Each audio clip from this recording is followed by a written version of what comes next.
So you could do it with the support both times.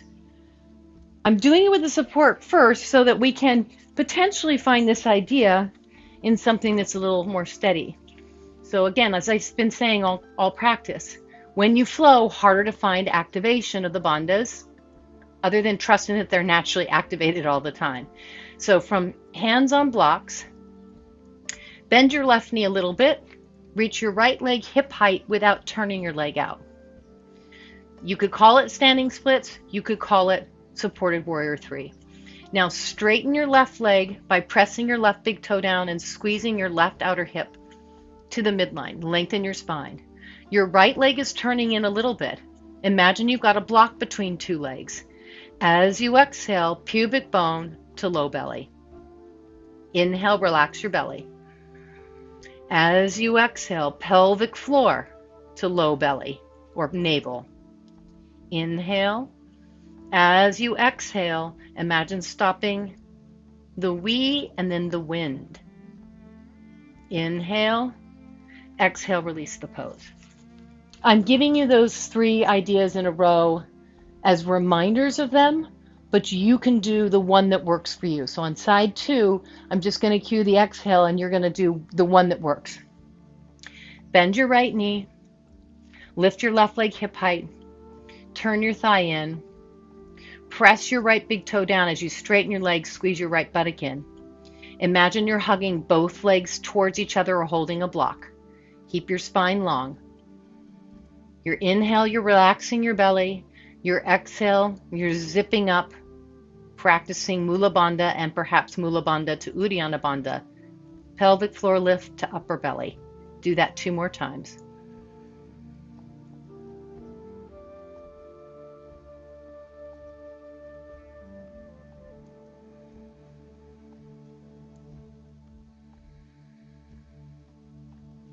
And release. Inhale, lengthen your spine. Exhale, fold in deep. If you want to do it with blocks, again, keep the blocks. You'll do it with blocks. I'm going to teach it from Warrior 3. So a little bit more of a balance challenge. And let me also say, you could come up and hold onto something, a wall, and do a supported Warrior 3 with your arms up higher.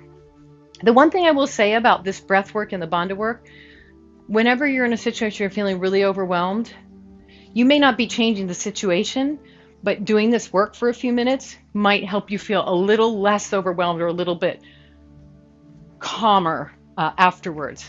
Okay, hands to hips. I'm going to teach it easy to hard. Bend left knee, right leg is back, hips are facing forward, arms up. This could be the most modified Warrior 3 of your life. Okay, keep your left knee bent if you're transitioning. It's easier to come in to the pose with arms back than arms forward. But you could add arms forward if you really want to challenge yourself, but threw me right off.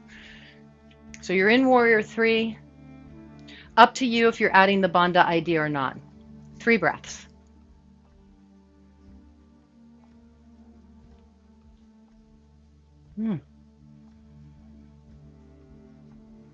My chakra 1 is wobbly today. And release. Gorgeous, Deborah.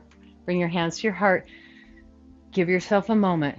If you're with blocks, just hang out. Good, Barbette. All right. Bend your right knee. Step your left foot back.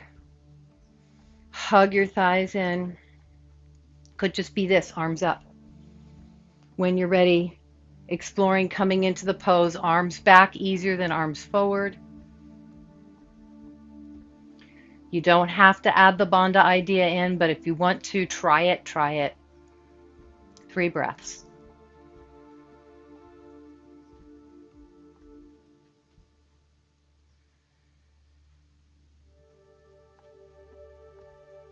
Release the pose. Hands to heart, really nice. Really good, Penny. Take a couple breaths.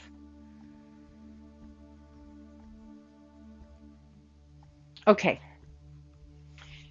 Some of you practice inversions using the wall, headstands. If that's you, go for it.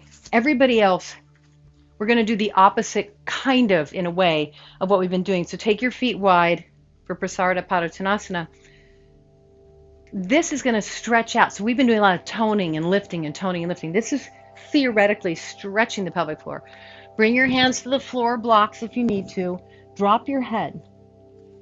Now, if your hamstrings are so tight that you can't straighten your legs, that's great. Then keep your knees bent. I'm not doing this so much for the hamstrings. What I want you to be able to do is lift your sitting bones up. So you're lifting the bottom of your buttocks all the way up to the sky, kind of like what you try to do in down dog. If you can't tilt your pelvis forward, so it's an anterior pelvic tilt, if you can't bring the front of your hips forward and the lower part of the back of your hips up, then it's better to bend your knees. You'll find it, because that will give you a lengthening between your tailbone and your pubic bone, opening up that energy center that we've been kind of pulling in and up a lot. Couple more breaths here. This is your inversion.